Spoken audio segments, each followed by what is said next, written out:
পায়ের তেলটি এমন করিয়া তৈরি হইয়াছিল যে খাড়া হইয়া দাঁড়াইয়া পৃথিবীতে চলিবার পক্ষে এমন ব্যবস্থা আর হইতে পারে না। যেদিন হইতে জুতা পরিতে শুরু করিলাম সেই দিন হইতে তেলকে মাটির সংস্রব হইতে বাঁচাইয়া তাহার প্রয়োজনকেই মাটি করিয়া দেওয়া গেল। পদতল এতদিন অতি সহজেই আমাদের ভার বহন করিতেছিল, এখন হইতে পদতলের ভার আমাদিগকে লইতে হইল। এখন খালি পায়ে পথে চলিতে হইলে পদতল আমাদের সহায় না হইয়া পদে পদে দুঃখের কারণ হইয়া উঠে। শুধু তাই নয়, ওটাকে লইয়া সর্বদাই সতর্ক থাকিতে হয়। মনকে নিজের পদতলের সেবায় নিযুক্ত না রাখিলে বিপদ ঘটে। ওখানে ঠান্ডা লাগিলেই হাঁচি, জল লাগিলেই জ্বর।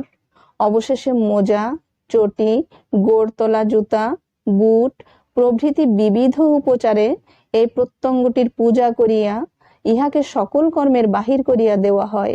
ঈশ্বর আমাদিগকে খুর দেন নাই বলিয়া ইহা তাহার প্রতি এক প্রকার অনুযোগ। এইরূপে বিশ্বজগৎ এবং আমাদের স্বাধীন শক্তির মাঝখানে আমরা সুবিধার প্রলোভনে অনেকগুলো বেড়া তুলিয়া দিয়াছি। এইরূপে সংস্কার ও অভ্যাসক্রমে সেই কৃত্রিম আশ্রয়গুলোকেই আমরা সুবিধা এবং নিজের স্বাভাবিক শক্তিগুলোকেই অসুবিধা বলিয়া জানিয়াছি। কাপড় পরিয়া পরিয়া এমনি করিয়া তুলিয়াছি যে কাপড়টাকে নিজের চামড়ার চেয়ে বড় করা হইয়াছে। এখন আমরা বিধাতার সৃষ্ট আমাদের এই আশ্চর্য সুন্দর অনাবৃত শরীরকে অবজ্ঞা করি। কিন্তু কাপড় জুতাকে একটা অন্ধ সংস্কারের মতো জড়াইয়া ধরা আমাদের এই গরম দেশে ছিল না। এক তো সহজেই আমাদের কাপড় বিরল ছিল, তাহার পরে বালককালে ছেলেমেয়েরা অনেকদিন পর্যন্ত কাপড় জুতা না পরিয়া উলঙ্গ শরীরের সঙ্গে উলঙ্গ জগতের যোগ অসংকোচে অতি সুন্দরভাবে রক্ষা করিয়াছে। এখন আমরা ইংরেজের নকল করিয়া শিশুদেহের জন্য লজ্জাবোধ করিতে আরম্ভ করিয়াছি। শুধু বিলাত ফেরত নহে, শহরবাসী সাধারণ বাঙালি গৃহস্থ আজকাল বাড়ির বালককে অতিথির সামনে অনাবৃত দেখিলে সংকোচ বোধ করেন এবং এই রূপে ছেলেটাকেও নিজের দেহ সম্বন্ধে সংকুচিত করিয়া তোলেন। এমনি করিয়া আমাদের দেশের শিক্ষিত লোকদের মধ্যে একটা কৃত্রিম লজ্জার সৃষ্টি হইতেছে। যে বয়স পর্যন্ত শরীর সম্বন্ধে আমাদের কোনো কুণ্ঠা থাকা উচিত নয়, সে বয়স আর পার হইতে দিতে পারিতেছি না। এখন আজন্মকাল মানুষ আমাদের পক্ষে লজ্জার বিষয় হইয়া উঠিতেছে। শেষকালে কোন একদিন দেখিব চৌকি টেবিলের পায়া ঢাকা না দেখিলেও আমাদের কর্ণমূল আরক্ত হইতে আরম্ভ হইয়াছে। শুধু লজ্জার উপর দিয়াই যদি যাইত আক্ষেপ করিতাম না, কিন্তু ইহা পৃথিবীতে দুঃখ আনিতেছে। আমাদের লজ্জার দায়ে শিশুরা মিথ্যা কষ্ট পায়। এখনো তাহারা প্রকৃতির খাতক, সভ্যতার ঋণ তাহারা গ্রহণ করিতেই চাহে না। কিন্তু বেচারাদের জোর নাই, এক কান্না সম্বল। অভিভাবকদের লজ্জা নিবারণ ও গৌরব বৃদ্ধি করিবার জন্য লেস ও সিল্কের আবরণে বাতাসের সোহাগ ও আলোকের চুম্বন হইতে বঞ্চিত হইয়া তাহারা চিৎকার শব্দে বধির বিচারকের কর্ণে শিশু জীবনের অভিযোগ উত্থাপিত করিতে থাকে। জানে না বাপ মায়ের এক্সিকিউটিভ ও জুডিশিয়াল একত্র হওয়াতে তাহার সমস্ত আন্দোলন ও আবেদন বৃথা হইয়া যায়। আর দুঃখ অভিভাবকের, অকাল লজ্জার সৃষ্টি করিয়া অনাবশ্যক উপসর্গ বাড়ানো হইল। যাহারা ভদ্রলোক নহে, সরল শিশু মাত্র, তাহাদিগকেও একেবারে শুরু হইতেই অর্থহীন ভদ্রতা ধরাইয়া অর্থের অপব্যয় করা আরম্ভ হইল। উলঙ্গতার একটা সুবিধা, তাহার মধ্যে প্রতিযোগিতা নাই, কিন্তু কাপড় ধরাইলেই শখের মাত্রা, আড়ম্বরের আয়োজন রেশারেশি করিয়া বাড়িয়া চলিতে থাকে।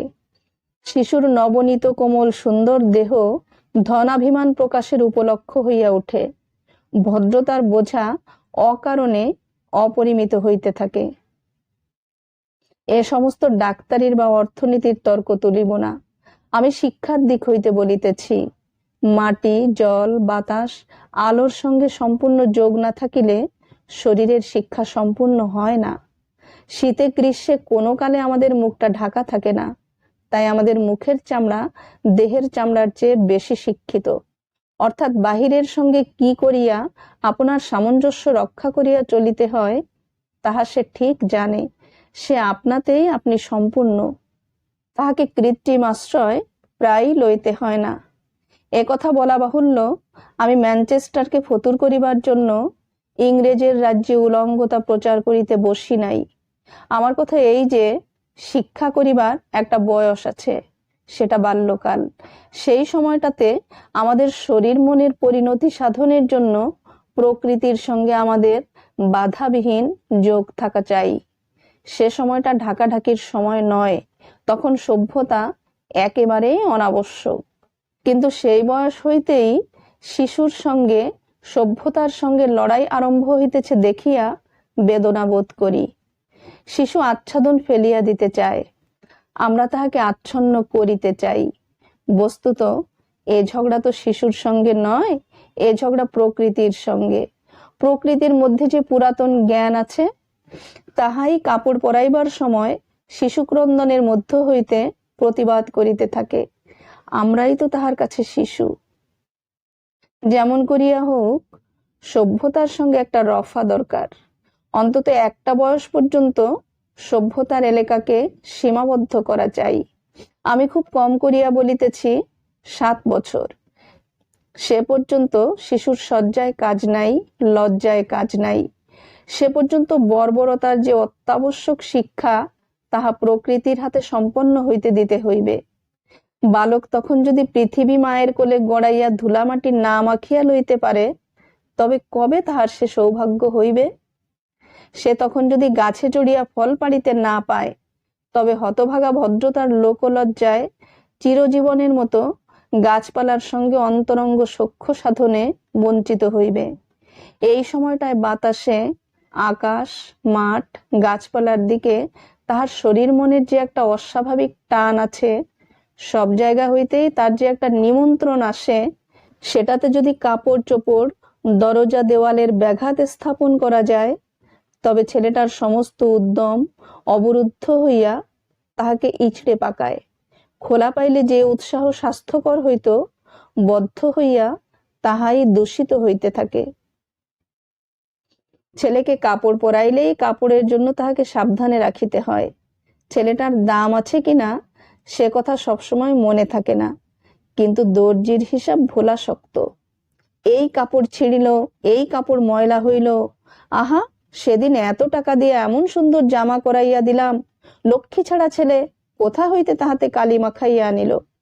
এই বলিয়া যথোচিত চপেটাঘাত ও কানমলার যোগে শিশু জীবনের সকল খেলা, সকল আনন্দের চেয়ে কাপড়কে যে কি প্রকারে খাতির করিয়া চলিতে হয়, শিশুকে তাহা শিখানো হইয়া থাকে। যে কাপড়ে তাহার কোনো প্রয়োজন নাই, সে কাপড়ের জন্য বেচারাকে এ বয়সে এমন করিয়া দায়ী করা কেন? বেচারাদের জন্য ঈশ্বর বাহিরে যে কয়টা অবাধ সুখের আয়োজন এবং মনের মধ্যে অব্যাহত সুখ সম্ভোগের ক্ষমতা দিয়াছিলেন, অতি অকিঞ্চিতকর পোশাকের মমতায় তাহার জীবন আরম্ভের সেই সরল আনন্দের লীলাক্ষেত্রকে অকারণে এমন বিঘ্ন সংকুল করিয়া তুলিবার কি প্রয়োজন ছিল? মানুষ কি সকল জায়গাতেই নিজের ক্ষুদ্র বুদ্ধি ও তুচ্ছ প্রবৃত্তির শাসন বিস্তার করিয়া কোথাও স্বাভাবিক সুখ শান্তির স্থান রাখিবে না? আমার ভালো লাগে, অতএব যেমন করিয়া হোক উহারও ভালো লাগা উচিত। এই জবরদস্তির যুক্তিতে কি জগতের চারিদিকে কেবলই দুঃখ বিস্তার করিতে হইবে? যাই হোক, প্রকৃতির দ্বারা যেটুকু করিবার, তাহা আমাদের দ্বারা কোনো মতেই হয় না। অতএব মানুষের সমস্ত ভালো কেবল আমরা বুদ্ধিমানেরাই করিব এমন পণ না করিয়া প্রকৃতিকেও খানিকটা পথ ছাড়িয়া দেওয়া চাই। সেইটে গোড়ায় হইলেই ভদ্রতার সঙ্গে কোনো বিরোধ বাধে না এবং ভিত্তি পাকা হয়। এই প্রাকৃতিক শিক্ষা যে কেবল ছেলেদের তাহা নহে, ইহাতে আমাদেরও উপকার আছে। আমরা নিজের হাতের কাজে সমস্ত আচ্ছন্ন করিয়া ফেলিয়া সেইটাতেই আমাদের অভ্যাসকে এমন বিকৃত করি যে স্বাভাবিককে আর কোনো মতেই সহজ দৃষ্টিতে দেখিতে পারি না। আমরা যদি মানুষের সুন্দর শরীরকে নির্মল বাল্য অবস্থাতে উলঙ্গ দেখিতে সর্বদাই অভ্যস্ত না থাকি, তবে বিলাতের লোকের মতো শরীর সম্বন্ধে যে একটা বিকৃত সংস্কার মনের মধ্যে বদ্ধমূল হয়, তাহা যথার্থই বর্বর এবং লজ্জার যোগ্য। অবশ্য ভদ্র সমাজে কাপড় চোপড় জুতা মোজার একটা প্রয়োজন আছে বলিয়াই ইহাদের সৃষ্টি হইয়াছে, কিন্তু এই সকল কৃত্রিম সহায়কে প্রভু করিয়া তুলিয়া তাহার কাছে নিজেকে কুণ্ঠিত করিয়া রাখা সঙ্গত নয়। এই বিপরীত ব্যাপারে কখনোই ভালো ফল হইতে পারে না। অন্তত ভারতবর্ষের জলবায়ু এরূপ যে আমাদের এই সকল উপকরণের চিরদাস হওয়ার কোনো প্রয়োজনই নাই, কোনো কালে আমরা ছিলামও না। আমরা প্রয়োজন মতো কখনো বা বেশভূষা ব্যবহার করিয়াছি, কখনো বা তাহা খুলিয়াও রাখিয়াছি। বেশভূষা জিনিসটা যে নৈমিত্তিক, ইহা আমাদের প্রয়োজন সাধন করে মাত্র, এই প্রভুত্বটুকু আমাদের বরাবর ছিল। এই জন্য খোলা গায়ে আমরা লজ্জিত হইতাম না এবং অন্যকে দেখিলেও আমাদের রাগ হইত না। এ সম্বন্ধে বিধাতার প্রসাদে ইউরোপীয়দের চেয়ে আমাদের বিশেষ সুবিধা ছিল। আমরা আবশ্যক মতো লজ্জা রক্ষাও করিয়াছি, অথচ অনাবশ্যক অতিলজ্জার দ্বারা নিজেকে ভারগ্রস্ত করি নাই। এ কথা মনে রাখিতে হইবে, অতি লজ্জা লজ্জাকে নষ্ট করে, কারণ অতি লজ্জাই বস্তুত লজ্জাজনক। তাছাড়া অতির বন্ধন মানুষ যখন একবার ছিঁড়িয়া ফেলে, তখন তাহার আর বিচার থাকে না। আমাদের মেয়েরা গায়ে বেশি কাপড় দেয় না মানি, কিন্তু তাহারা কোনো ক্রমেই ইচ্ছা করিয়া সচেষ্টভাবে বুক পিঠের আবরণের 12 আনা বাদ দিয়া পুরুষ সমাজে বাহির হইতে পারে না। আমরা লজ্জা করি না, কিন্তু লজ্জাকে এমন করিয়া আঘাতও করি না। কিন্তু লজ্জা তত্ত্ব সম্বন্ধে আমি আলোচনা করিতে বসি নাই, অতএব ও কথা থাক। আমার কথা এই, মানুষের সভ্যতা কৃত্রিমের সহায়তা লইতে বাধ্য। সেই জন্যই এই কৃত্রিম যাহাতে অভ্যাস দোষে আমাদের কর্তা হইয়া না উঠে, যাহাতে আমরা নিজের গড়া সামগ্রীর চেয়ে সর্বদাই উপরে মাথা তুলিয়া থাকিতে পারি, এদিকে আমাদের দৃষ্টি রাখা দরকার। আমাদের টাকা যখন আমাদিগকেই কিনিয়া বসে, আমাদের ভাষা যখন আমাদের ভাবের নাকে দড়ি দিয়া ঘুরাইয়া মারে, আমাদের স্বাদ যখন আমাদের অঙ্গকে অনাবশ্যক করিবার জো করে, আমাদের নিত্য যখন নৈমিত্তিকের কাছে অপরাধীর মতো কুণ্ঠিত হইয়া থাকে, তখন সভ্যতার সমস্ত বুলিকে অগ্রাহ্য করিয়া এ কথা বলিতেই হইবে, এটা ঠিক হইতেছে না। ভারতবাসীর খালি গা কিছুমাত্র লজ্জার নহে। যে সভ্য ব্যক্তির চোখে ইহা অসহ্য, সে আপনার চোখের মাথা খাইয়া বসিয়াছে। শরীর সম্বন্ধে কাপড় জুতা মোজা যেমন, আমাদের মন সম্বন্ধে বই জিনিসটা ঠিক তেমনি হইয়া উঠিয়াছে। বই পড়াটা যে শিক্ষার একটা সুবিধাজনক সহায় মাত্র, তাহা আর আমাদের মনে হয় না। আমরা বই পড়াটাকেই শিক্ষার একমাত্র উপায় বলিয়া ঠিক করিয়া বসিয়া আছি। এ সম্বন্ধে আমাদের সংস্কারকে নড়ানো বড়ই কঠিন হইয়া উঠিয়াছে। মাস্টার বই হাতে করিয়া শিশুকাল হইতেই আমাদিগকে বই মুখস্থ করাইতে থাকেন, কিন্তু বইয়ের ভিতর হইতে জ্ঞান সঞ্চয় করা আমাদের মনের স্বাভাবিক ধর্ম নহে। প্রত্যক্ষ জিনিসকে দেখিয়া শুনিয়া নাড়িয়া চাড়িয়া সঙ্গে সঙ্গেই অতি সহজেই আমাদের মনন শক্তির চর্চা হওয়া স্বভাবের বিধান ছিল। অন্যের অভিজ্ঞতা ও পরীক্ষিত জ্ঞান, তাও লোকের মুখ হইতে শুনিলে তবে আমাদের সমস্ত মন সহজে সাড়া দেয়। কারণ মুখের কথা তো শুধু কথা নহে, তাহা মুখের কথা, তাহার সঙ্গে প্রাণ আছে। চোখ মুখের ভঙ্গি, কণ্ঠের স্বরলীলা, হাতের ইঙ্গিত, ইহার দ্বারা কানে শুনিবার ভাষা, সঙ্গীত ও আকার লাভ করিয়া চোখ কান দুয়েরই সামগ্রী হইয়া উঠে। শুধু তাই নয়, আমরা যদি জানি মানুষ তাহার মনের সামগ্রী সদ্য মন হইতে আমাদিগকে দিতেছে, সে একটা বই পড়িয়া মাত্র যাইতেছে না, তাহা হইলে মনের সঙ্গে মনের প্রত্যক্ষ সম্মিলনে জ্ঞানের মধ্যে রসের সঞ্চার হয়। কিন্তু দুর্ভাগ্যক্রমে আমাদের মাস্টাররা বই পড়াইবার একটা উপলক্ষ মাত্র, আমরাও বই পড়িবার একটা উপসর্গ। ইহাতে ফল হইয়াছে এই, আমাদের শরীর যেমন কৃত্রিম জিনিসের আড়ালে পড়িয়া পৃথিবীর সঙ্গে গায়ে গায়ে যোগটা হারাইয়াছে, এবং হারাইয়া এমন অভ্যস্ত হইয়াছে যে সে যোগটাকে আজ ক্লেশকর, লজ্জাকর বলিয়া মনে করে। তেমনি আমাদের মন এবং বাহিরের মাঝখানে বই আসিয়া পড়াতে আমাদের মনোজগতের সঙ্গে প্রত্যক্ষ যোগের সাত শক্তি অনেকটা হারাইয়া ফেলিয়াছে। সব জিনিসকে বইয়ের ভিতর দিয়া জানিবার একটা অস্বাভাবিক অভ্যাস আমাদের মধ্যে বদ্ধমূল হইয়া গেছে।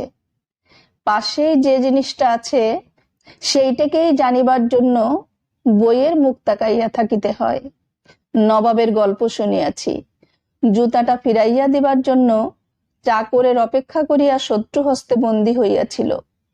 বই পড়া বিদ্যার গতিকে আমাদেরও মানসিক নবাবই তেমনি অত্যন্ত বাড়িয়া উঠিয়াছে।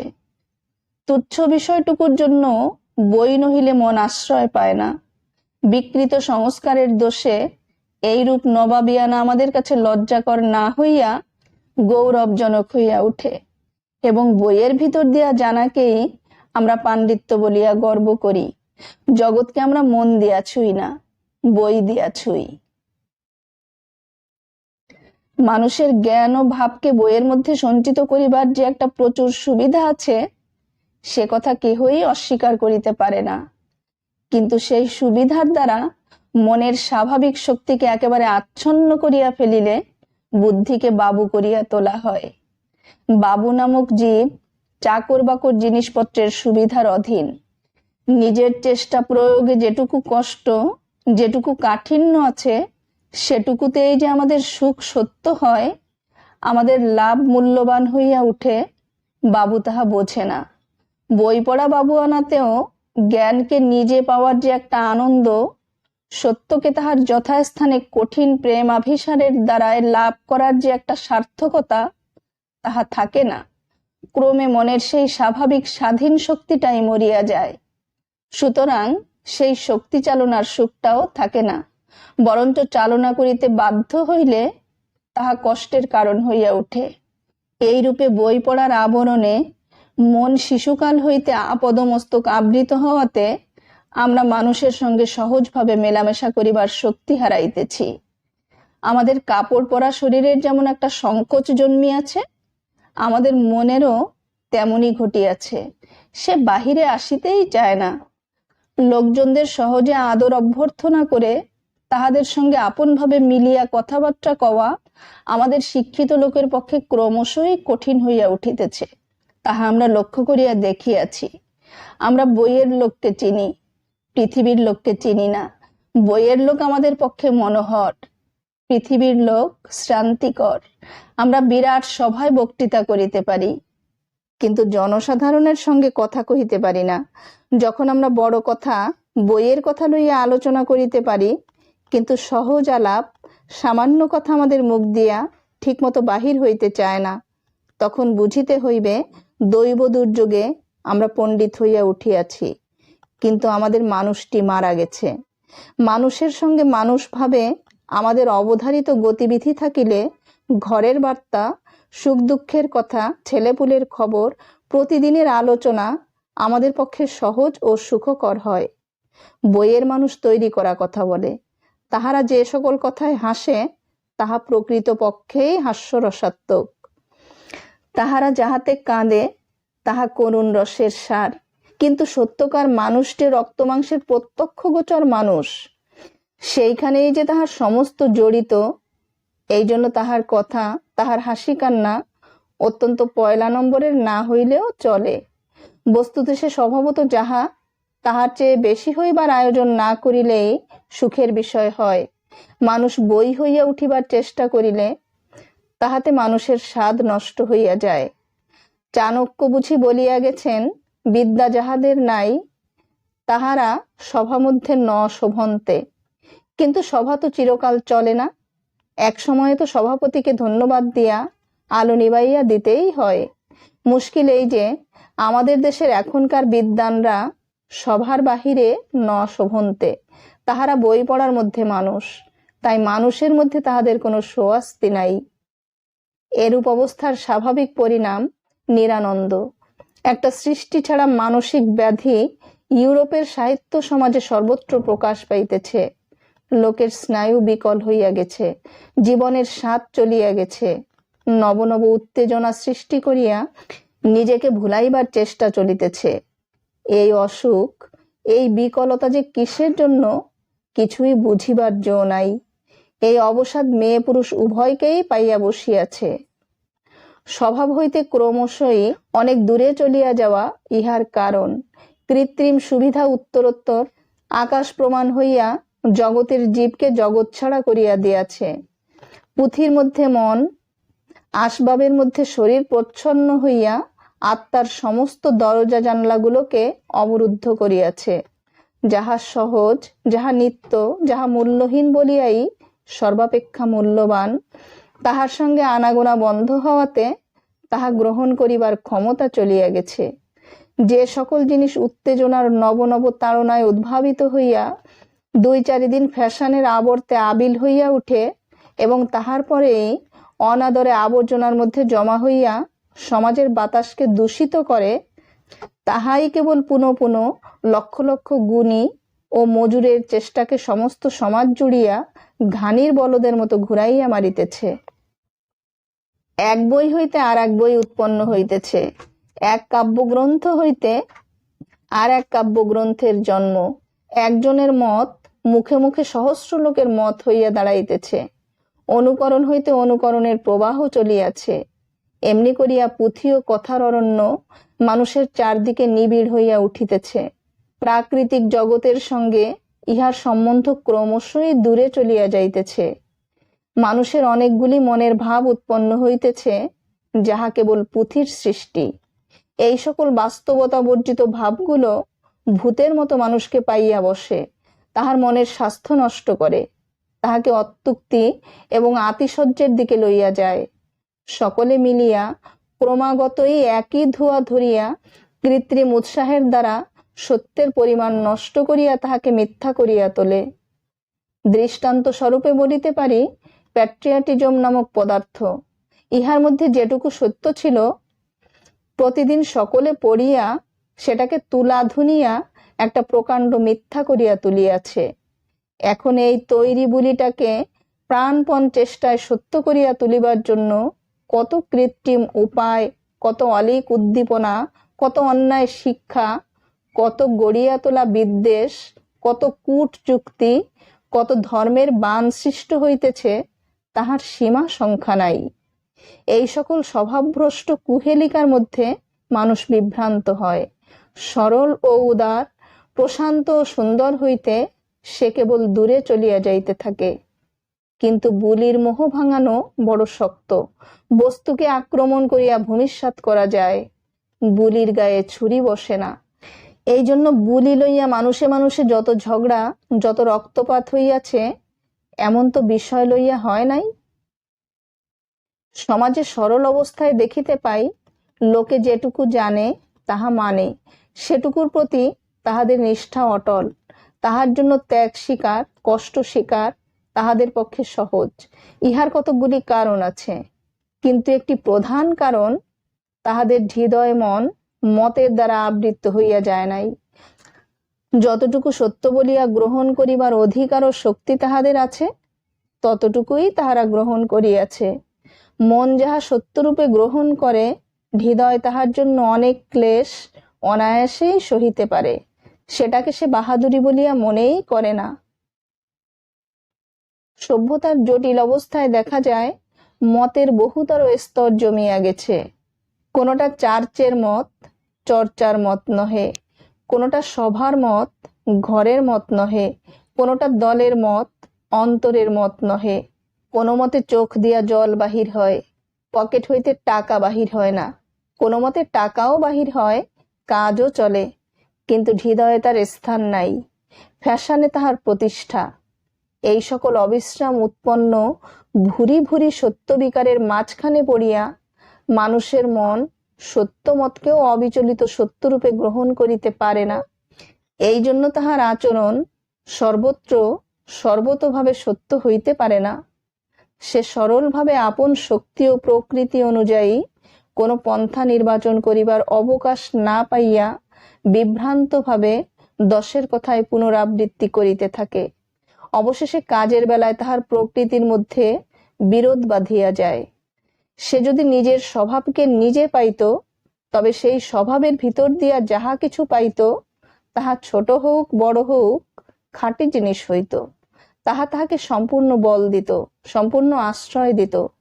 সে তাহাকে সর্বতোভাবে কাজে না খাটাইয়া থাকিতে পারিত না। এখন তাহাকে গোলেমালে পড়িয়া পুঁথির মত, মুখের মত, সভার মত, দলের মত লইয়া ধ্রুব লক্ষ্যভ্রষ্ট হইয়া কেবল বিস্তর কথা আওড়াইয়া বেড়াইতে হয়। সেই কথা আওড়াইয়া বেড়ানোকে সে হিতকর্ম বলিয়া মনে করে, সেজন্য সে বেতন পায়, তাহা বেচিয়া সে লাভ করে। এই সকল কথার একটুখানি এদিক ওদিক লইয়া সে অন্য সম্প্রদায়, অন্য জাতিকে হেয় এবং নিজের জাতীয় দলকে শ্রদ্ধেয় বলিয়া প্রচার করে। মানুষের মনের চারিদিকে এই যে অতি নিবিড় পুঁথির অরণ্যে বুলির বোল ধরিয়াছে, ইহার মদগন্ধে আমাদিগকে মাতাল করিতেছে, শাখা হইতে শাখান্তরে কেবলই চঞ্চল করিয়া মারিতেছে, কিন্তু যথার্থ আনন্দ, গভীর তৃপ্তি দিতেছে না, নানা প্রকার বিদ্রোহ ও মনোবিকার উৎপন্ন করিতেছে। সহজ জিনিসের গুণ এই যে তাহার স্বাদ কখনোই পুরাতন হয় না, তাহার সরলতা তাহাকে চিরনবীন করিয়া রাখে।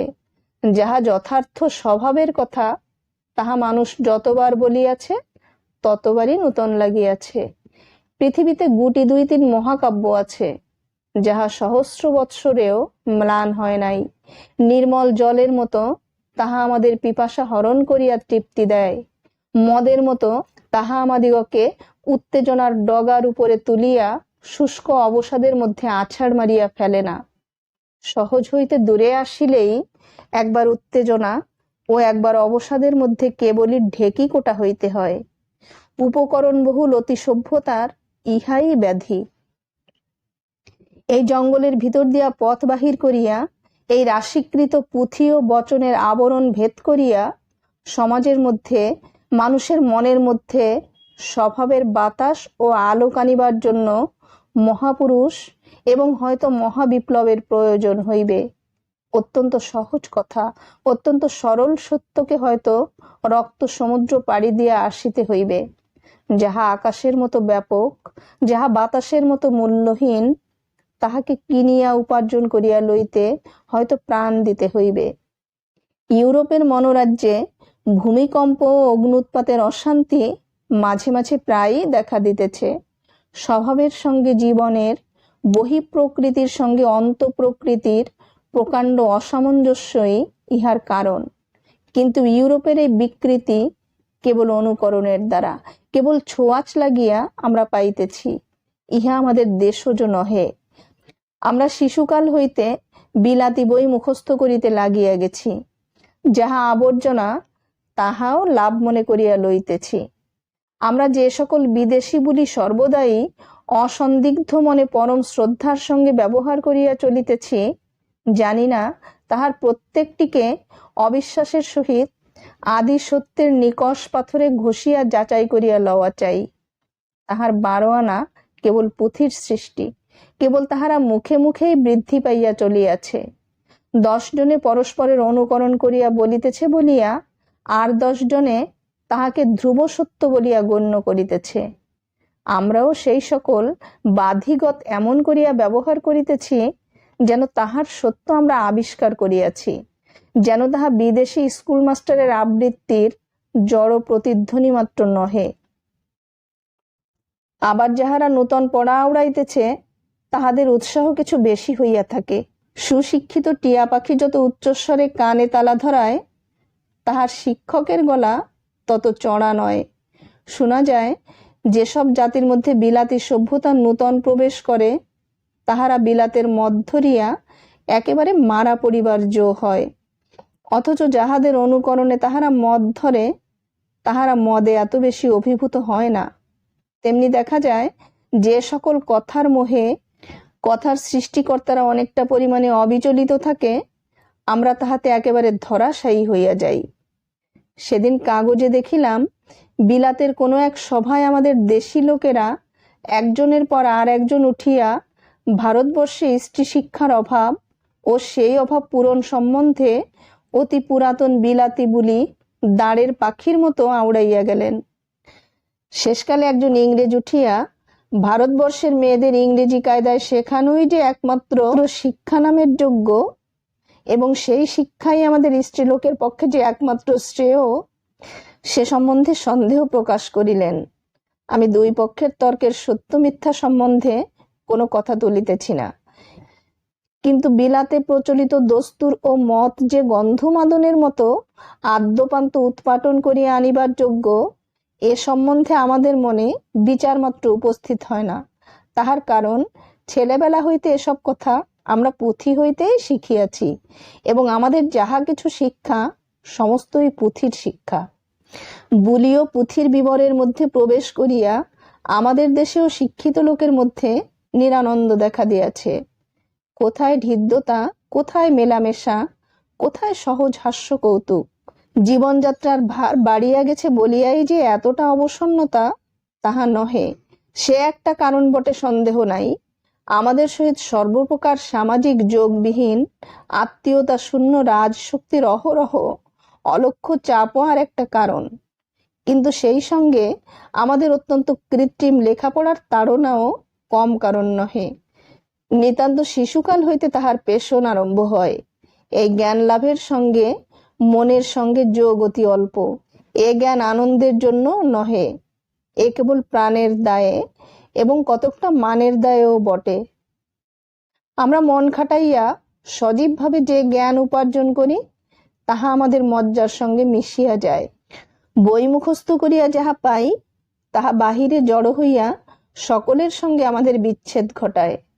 তাহাতে আমরা কিছুতেই ভুলিতে পারি না বলিয়া অহংকার বাড়িয়া উঠে। সেই অহংকারের যেটুকু সুখ, সেই আমাদের একমাত্র সম্বল।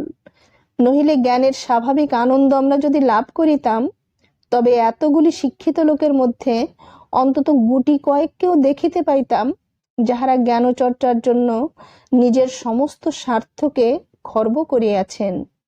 কিন্তু দেখিতে পাই, সায়েন্সের পরীক্ষায় প্রতিষ্ঠা লাভ করিয়া ডেপুটি ম্যাজিস্ট্রেট হইয়া সমস্ত বিদ্যা আইন আদালতের অতল স্পর্শ নিরর্থকতার মধ্যে চিরদিনের মতো বিসর্জন করিতে সকলে ব্যগ্র, এবং কতকগুলো পাশ করিয়া কেবল হতভাগা কন্যার পিতাকে ঋণের পঙ্কে ডুবাইয়া মারাই তাহাদের একমাত্র স্থায়ী কীর্তি হইয়া থাকে। দেশে বড় বড় শিক্ষিত উকিল, জজ, কেরানির অভাব নাই, কিন্তু জ্ঞান তপস্বী কোথায়? কথায় কথায় কথা অনেক বাড়িয়া গেল। উপস্থিত মতো আমার যেটুকু বক্তব্য, সেই বই পড়াটাই যে শেখা, ছেলেদের মনে এই অন্ধ সংস্কার যেন জন্মিতে দেওয়া না হয়।